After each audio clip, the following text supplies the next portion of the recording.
Several months ago, on a humid Saturday afternoon in Makola Estate, one of those Lagos neighborhoods where rumors spread faster than traffic and every whisper had 10 witnesses, the apartment building at number 12 Unity Close was buzzing as usual, with children playing, music blaring from different speakers, and women gathered in the corridor pretending to sort vegetables while collecting gossip with eager ears.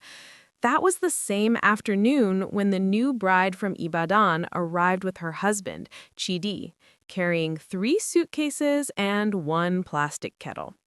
Adana was a gentle young woman with kind eyes and the sort of quietness that annoyed loud people. She wore a simple Ankara dress with her hair wrapped neatly in a headscarf. Her face held the confidence of a woman who still believed love could conquer all. Chidi, her husband, was a banker who worked at a branch in Victoria Island. He was soft-spoken and courteous, the type who said please and thank you even to Okada writers, and you would never find him arguing about football matches. They had rented the smallest flat on the 3rd floor, which had a leaking ceiling during rainy season, but it was all they could afford. Adana thought it was the start of a wonderful journey. The other women in the building noticed her before she could unpack. Chioma, the unofficial queen of compound gossip, spotted the couple from her balcony and called out, new tenants, oh! Come and see, maybe this one will bring fresh gist. Immediately, 3 more women rushed to join her. Blessing, who changed her hair color every month, Borzi, who never stopped complaining about her husband's family, and Amarachi, who claimed she was enlightened because she watched lifestyle vlogs on YouTube. They all watched as Adana swept her small doorstep quietly and hung her husband's clothes to dry while humming a gospel song. Ewa, Chioma exclaimed, shaking her head. You can see she's fresh from the village. Look at how she's smiling for nothing. Anyway, she will soon learn. Ngozi laughed.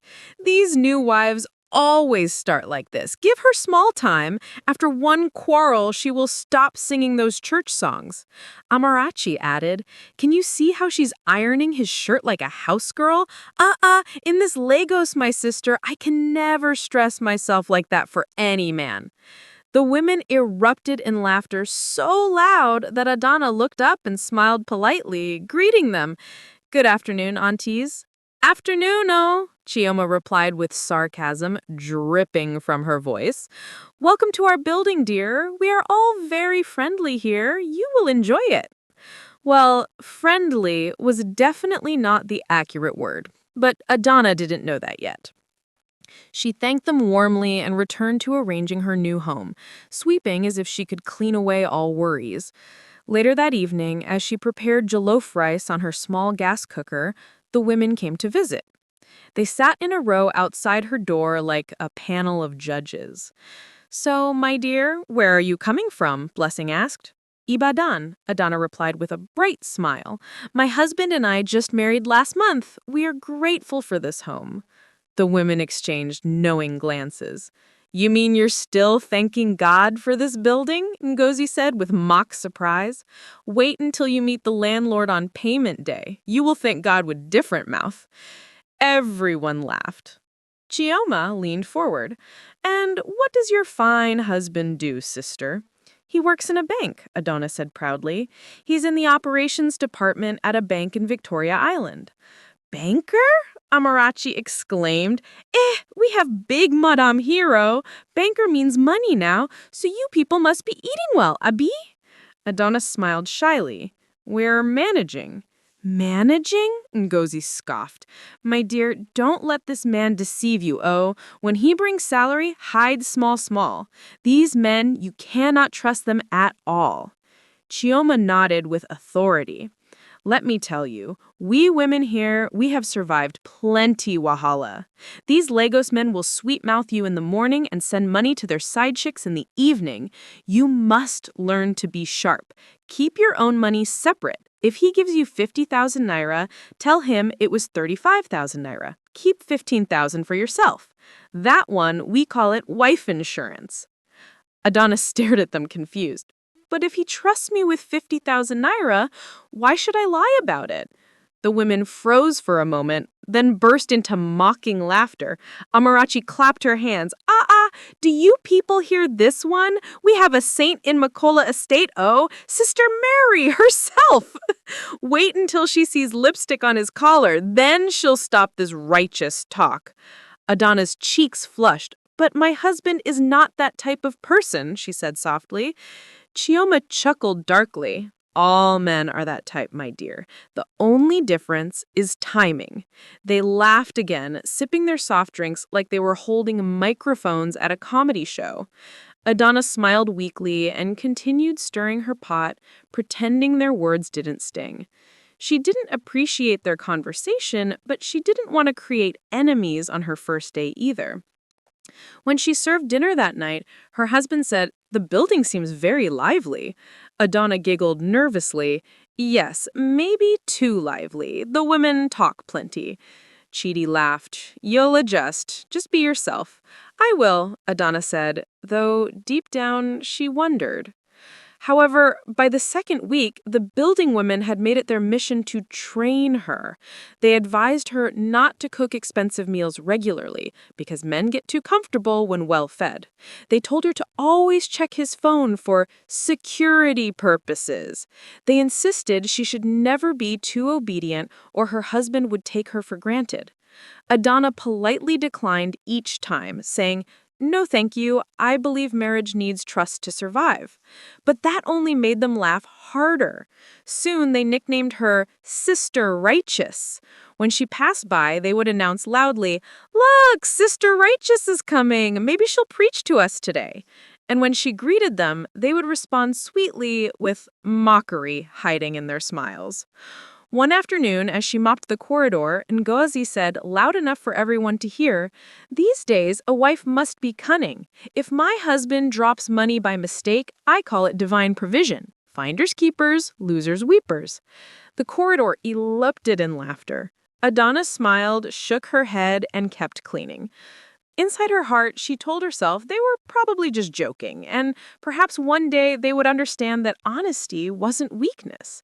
But what she didn't realize was that her calmness and truthfulness had already become a threat to them. It was like an uncomfortable mirror reflecting what they refused to be. And they were determined to recruit her into their ways by any means necessary. Within weeks, the women of Makola Estate had officially formed their own group called the Smart Wives Circle, also known as the Circle of Wives Who Knew Too Much. Their goal was straightforward: to educate inexperienced wives like Adana on how to survive marriage in Lagos. The membership fee was 1 bottle of malt drink, or if you were broke, a bag of chinchin. Every Friday evening, when most husbands had gone to watch football at viewing centers, they would gather in Chioma's apartment, sitting on plastic chairs and discussing national issues like their husband's ATM cards and how to convince a man that the price of tomatoes had doubled overnight. Meetings always began with Chioma banging a spoon against her mug and declaring, "Ladies, order, order! The floor is now open for marriage survival strategies." The women would cheer, sipping overly sweet tea. Blessing usually spoke first. "I told my husband that our daughter's school increased fees. He gave me 80,000 naira, and I used 40,000 to install new hair. Now tell me, is that theft or self-investment?" "Self-investment!" they all shouted. Even Ngozi, the mother of 4 with a permanently stressed face, nodded approvingly. "Last week, I told my husband we finished groundnut oil. He gave me money, but I borrowed oil from Amarachi. I used the cash to buy shoes. When he came home, I said, 'See how fine I look because you provide well?'" Laughter filled the apartment. Someone shouted, "Ngozi, you should be finance minister." Amarachi, with her blonde wig, added, "My husband thinks I'm loyal, but I have a secret savings account. When I claim my mother is sick, that's where contributions go. A woman without hidden money is like a soldier without ammunition." The women clapped enthusiastically. "Wisdom, pure wisdom." Then Chioma turned to Adana, who had been sitting quietly in the corner, folding her wrapper nervously. Now, Sister Righteous, tell us your survival secrets. Don't say you don't have any, because every woman must have strategies. Adana swallowed hard. I don't really have any, sister. I just tell my husband the truth. I believe honesty creates peace at home. Silence. Then suddenly, everyone burst into laughter so explosive that even children playing outside stopped to stare. Honesty? Amarachi laughed until tears came. My sister, you're still in honeymoon phase. Wait until he starts coming home late, then we'll talk. Chioma fanned herself dramatically. I told you people, this girl still thinks marriage works with Bible verses. My dear, this is Lagos, not heaven. Ngozi leaned in. Adana, listen carefully. If you tell your husband everything, he will treat you like his secretary. You must keep your own money. What if he leaves you tomorrow? You'll be begging us for salt. Adana shook her head gently. But if I start lying, it means I don't trust him. I married my best friend, not my opponent. Her answer irritated them. Listen to this one, Blessing said loudly. Your best friend? Just wait until you find suspicious messages on his phone. Then you'll understand that friendship expires on wedding day. The women laughed again, slapping their thighs. Adana forced a smile, but her spirit felt heavy. She genuinely didn't like how they discussed marriage, as if it were a war zone where truth couldn't survive. When Chidi returned from work that evening, she mentioned what happened. He laughed and said, "Don't mind them. People who live dishonestly always assume everyone else is foolish. Just remain yourself." Unfortunately, the more peaceful she stayed, the more agitated the other wives became. Her honesty bothered them like a persistent headache. It made them uncomfortable because she was living proof that a woman could be faithful without being naive. The following meeting became personal. That Friday, despite threatening rain, the women still gathered. They were upset. Chioma said, "Ladies, we have a serious problem. This Adana is making us look like fools. Our husbands keep asking, why can't you behave like that quiet wife? Can you imagine? My husband compared me to her yesterday. He said, you should learn from Adana. She doesn't complain. I nearly fainted." The women roared. Ngozi added, "Mine too." He said, "See how Adana respects her husband? I almost threw my shoe at him." Amarachi rolled her eyes. "Same here." He said, "Adana is always neat and peaceful. I told him peaceful wives are the most dangerous ones. They're hiding something." "Exactly," Chioma shouted. "We must expose her. Nobody is that perfect. Maybe she's pretending to make us look bad." "But she's not pretending," Blessing said uncertainly. "I think she's genuinely like that." Chioma shot her a sharp look. "Don't defend her. If we don't bring her down, our husbands will keep using her as their example. We'll lose respect in this building." And that's how they planned it. The women decided to test Adana's so-called honesty the following week. They would create a temptation and see if her righteousness would survive.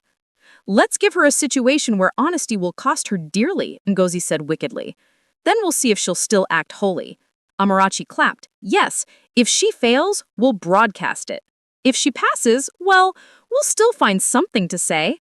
They laughed loudly, satisfied with their scheme. At that exact moment, Adana was in her flat, kneeling beside her bed, praying and thanking God for peace in her marriage while asking for strength to live righteously.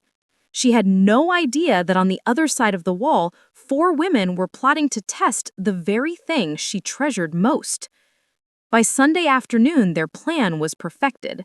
When Adana greeted them after church service, smiling and saying, "Good afternoon, sisters," they smiled back sweetly, calling her our model wife, while hiding wickedness in their eyes. As she entered her apartment to prepare lunch for her husband, they exchanged glances and Chioma whispered, "She has no idea what's coming." Then she added, "By next week, Sister Righteous will finally join our circle, whether she likes it or not." The women laughed so hard, a neighbor shouted, "What's so funny there?" Chioma wiped tears from her eyes. "Nothing, oh brother, just life and naive wives who don't know how to play the game." Their laughter rose again, loud and full of mischief. By the following Tuesday, the women had rehearsed their plan like actors preparing for an audition. They named it Operation Make Sister Righteous Fall. They even had a practice session the night before, complete with fake crying, led by their commander, Chioma. You, Blessing, she said, pointing like a military general, you're the main actress. Act desperate like your life depends on it. Cry small, let your voice shake, and squeeze out one tear. She'll believe you completely. Yes, Ma, Blessing said, laughing. And if she refuses? Then we push her, Ngozi said. We'll remind her she's supposed to be kind and Christian. You know these church people. Guilt works better than juju on them. They all laughed. Amarachi smirked. When she falls, let's see if she still shine her righteousness like morning sun. The next day arrived, warm and ordinary. Children went to school, men left for work, but the women gathered like hawks, circling prey. Around noon, Adana was inside folding her husband's clothes and singing a Yoruba hymn when a knock came on her door. She opened it to find Blessing standing there with swollen eyes, holding a handkerchief and looking like grief personified. "Eh, Blessing, what's wrong?" Adana asked with genuine concern. Blessing sniffed dramatically. "Adana, I didn't know who else to turn to. My son is very sick. The hospital said I need 35,000 naira for treatment urgently. I don't have anything at all. Please, I'm begging you, help me. I'll return it tomorrow, I swear." Adana's heart immediately softened. "Oh no! Which one of your children?"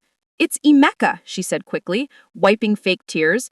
"He's burning with fever and vomiting. I can't watch him suffer like this." Adana frowned. "But I don't have that kind of money available right now." Just then, as if perfectly timed, Chioma and Ngozi appeared at the door, pretending to be surprised. "Hey, what's happening here?" Chioma asked innocently. "Blessing's child is seriously ill," Adana explained worriedly. Chioma gasped dramatically.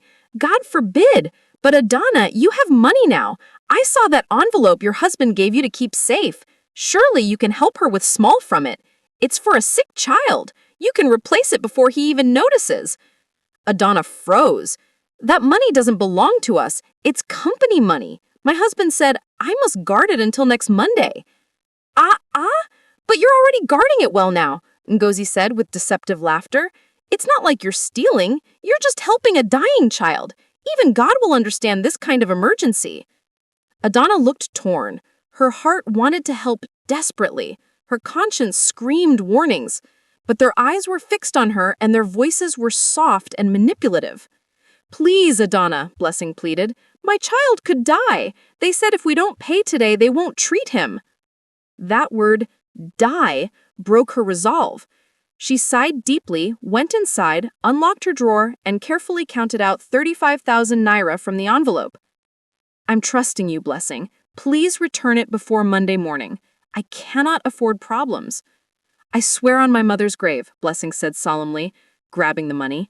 "Thank you, my sister. You've saved my son's life. God will bless you." As soon as Adana closed the door, Chioma and Ngozi exchanged sly smiles behind her back. "You see," Chioma whispered as they walked away, "even angels fall when you press the right buttons." That night, Adana barely slept. She kept checking the envelope in the drawer. She had acted from compassion, but her conscience wouldn't stop screaming. Saturday morning arrived, and she rushed to Blessing's door early. "Sister, how is Emeka? Can I please collect the money back? My husband will need it Monday morning." Blessing was sitting outside braiding Amarachi's hair. She looked up lazily. Adana? What money?" Adana blinked in confusion. "The 35,000 naira I gave you 3 days ago for Emeka's hospital treatment?" Blessing frowned, as if genuinely puzzled. "Are you feeling okay, Adana? I never borrowed money from you." The other women burst into laughter. "So, Sister Righteous now dreams of being a moneylender in her sleep," Ngozi mocked. Adana's lips trembled. "Blessing, you stood right here crying. I gave you money from the envelope my husband entrusted to me." Chiomba clapped her hands dramatically. The money your husband said you must protect? Adana, don't start blaming innocent people. Maybe you spent it yourself and now you're looking for scapegoat." Children stopped playing. Neighbors stopped to watch the unfolding drama. Adana's face went pale. "I can't believe this," she whispered. "All of you were standing here when I gave her the money." "Prove it," Ngozi said, folding her arms. "You have no witnesses, dear." The women laughed and shook their heads as if pitying her. Some neighbors, who didn't know the truth, began whispering, "Maybe the poor girl really lost the money and is covering up." Adana's eyes filled with tears. She walked away slowly, entered her apartment, and locked the door. She knelt beside the bed and wept. Her heart felt shattered, not because of the money, but because of the betrayal. That evening, when Chidi came home, she found her sitting on the floor with red, swollen eyes. "My love, what happened?" he asked gently. She hesitated, but eventually told him everything. The story of the sick child, the borrowed money, the cruel laughter, and the complete denial. When she finished, tears streaming down her face, she said, "I'm so sorry. I should have listened to you. I didn't know kindness could be punished like this." Chidi listened calmly, then lifted her chin. "Adana, look at me. You did nothing wrong. You were deceived, not because you're stupid, but because you're kind. Don't worry. Truth always finds its way home. Leave everything to me. I know exactly what to do." Adana looked at him fearfully. "Are you angry with me?" He shook his head firmly. "No. Your honesty has already solved half the problem. The truth will handle the rest." On Monday morning, Chidi left home earlier than usual, wearing his best suit and carrying a leather folder. He greeted everyone in the building politely, but his smile carried a hidden purpose. By late morning, the peace in Makola estate completely vanished. Mr. Okafor, Chioma's husband, suddenly stormed back home from work looking furious. He marched through the gate shouting, "Chioma! Chioma, where are you? What is this rubbish I'm hearing? Come out now before I break this door!" People rushed out to see what was happening. Chioma emerged in her wrapper, still holding a soup spoon. What is it, darling? Why are you shouting like police?" He pointed at her furiously. "Don't you darling me! You and your useless group of women tried to destroy that young couple's marriage. You tricked that girl into taking money that wasn't hers. You call yourselves smart wives? You're only smart in foolishness." Chioma frowned, still acting confused. "Eh? What are you talking about?" Mr. Okafor's voice boomed. "So you're still pretending? Chidi came to my office this morning and explained everything about your so-called wives' circle and how you people deceived his wife into stealing company funds. You've turned this building into a thieves' den." Gasps filled the compound. Ngozi dropped her broom. Blessing, who was near the water tap, froze like a criminal caught red-handed. Chioma's mouth opened and closed wordlessly. "Ha! Chidi went to your office?" "Yes," Mr. Okafor roared. "And the story has reached your friends' husbands, too. They're all on their way here now." Chioma's voice trembled. But we didn't mean any harm." "Shut up," he barked. "Because of your stupid games, all of you will face public disgrace today. You will explain your nonsense to everyone." And indeed, within an hour, the men started arriving one by one, looking furious and embarrassed. Blessing's husband shouted, "Blessing, come out here now. Is it true you borrowed money from another man's wife and then denied it? You even made her look like a liar? Have you no shame?" Blessing stammered, No, it wasn't exactly like that." "Shut your mouth," he snapped. "You better return every kobo right now. If not, you're sleeping outside tonight." Ngozi tried defending her friend. "It was just a small joke." But her husband glared at her. "You call disgrace a joke? Since you love your circle so much, go and sleep there tonight." The entire building turned into a dramatic soap opera. Women cried, men shouted, children ran to hide as their mothers' secrets exploded like fireworks. Neighbors stood outside pretending to sweep while secretly enjoying the show. However, Adana remained inside quietly, trembling. She could hear the chaos but said nothing.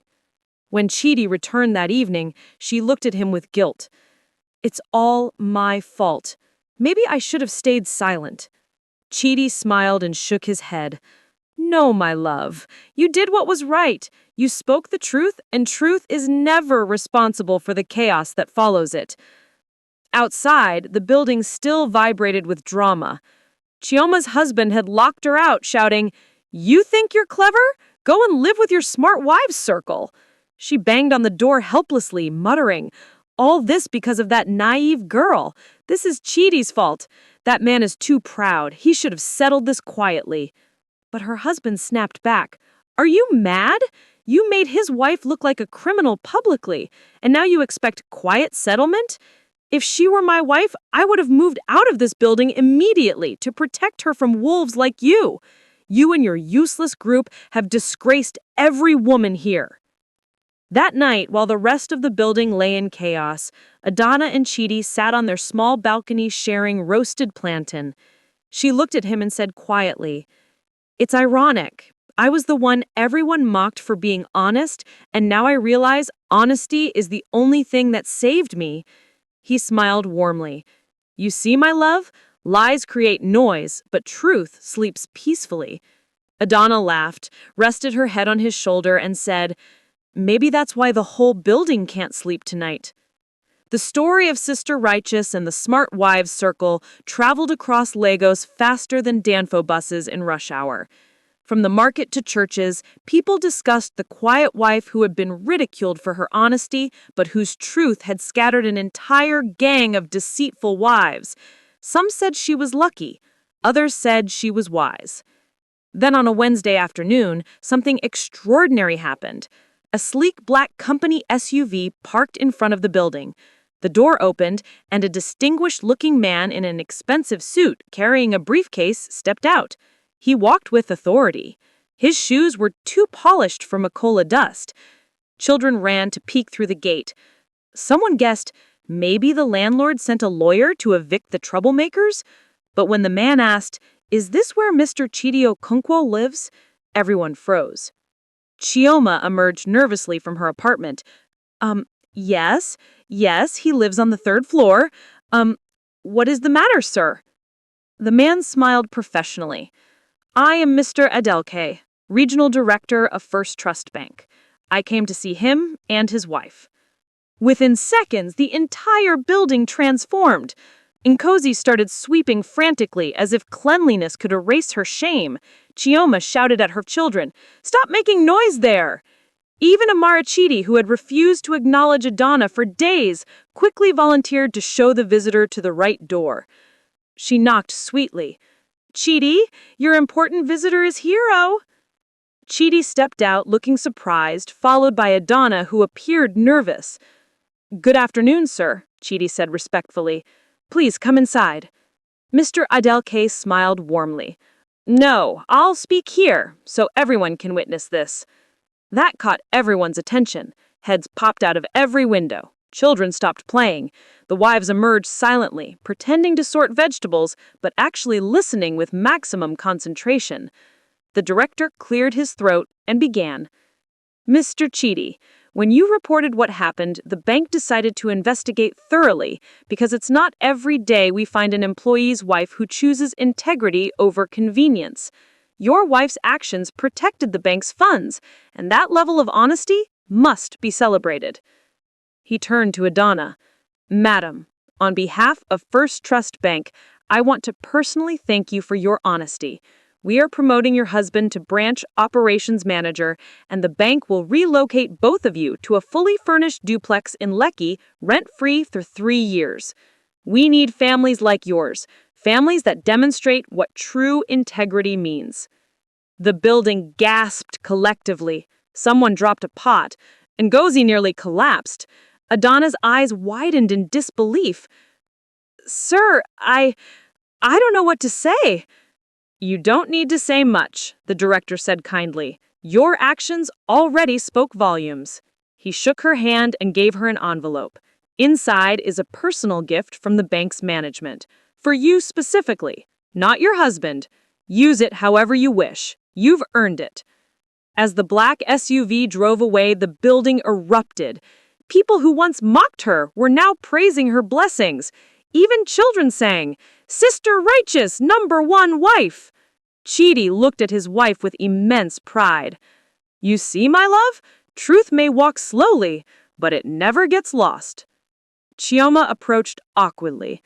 "Adana, congratulations, oh! I always knew you were special." Adana smiled gently, interrupted. "It's okay, Chioma. We've all learned valuable lessons."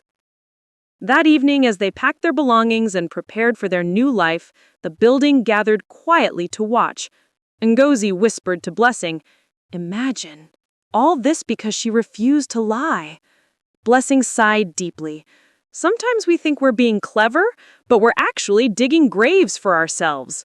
From her doorway, Chioma watched them carry their things out, her eyes full of regret. But it wasn't over for the women yet. Their husbands were still holding grudges. Blessing's husband had stopped talking to her, except for necessary greetings. Ngozi's husband had temporarily moved to his brother's place. And Amarachi was forced to return to her parents' house after her husband discovered her secret savings account. One Saturday afternoon, the sound of a silver Mercedes made everyone look up. It stopped near the gate, and when the doors opened, everyone was shocked. Adana and Chidi stepped out, transformed and elegant. They had come to return their keys to the landlord, officially. When the women saw them, they froze. Chioma was first to speak. "Wow, Adana, is that really you? You look so different. This new life is treating you well, oh?" Adana smiled warmly. "Good afternoon, sisters." They gathered slowly around her, each filled with admiration and shame. Blessing swallowed hard. We just wanted to say sorry for everything. We mocked you, we made you feel foolish, but now we see you were right all along." Ngozi nodded quickly. "We thought honesty was stupidity, but we were the real fools. Look at you now. You have peace, respect, and blessings, but we only have drama and broken marriages."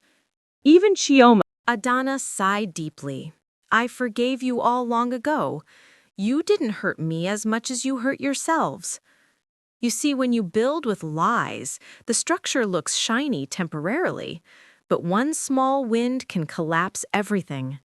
Truth may take time, but it builds foundations that never crumble. She smiled kindly. "Maybe this experience will help you remember. Being smart doesn't mean being dishonest.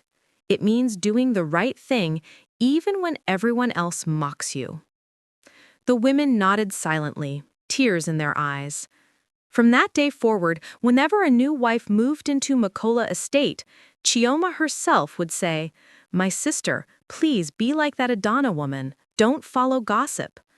Honesty might look foolish initially, but it ends with blessings. Each time she said it, the other wives would nod in complete agreement. They had learned their lesson the hardest way possible. Meanwhile, in their new home in Lekki, Adana would sometimes sit on the spacious balcony watering her garden while Chidi read newspapers. One day he told her, "You know people still talk about you at the office?" Adana laughed. "About me? Why?" "They call you the honest wife of Makola estate. It has become a teaching story, something they tell new employees to illustrate integrity." Adana laughed even more. "Then perhaps it was all worthwhile. Even the tears, even the mockery. Sometimes God allows people to laugh at you first, so he can give them reasons to applaud later."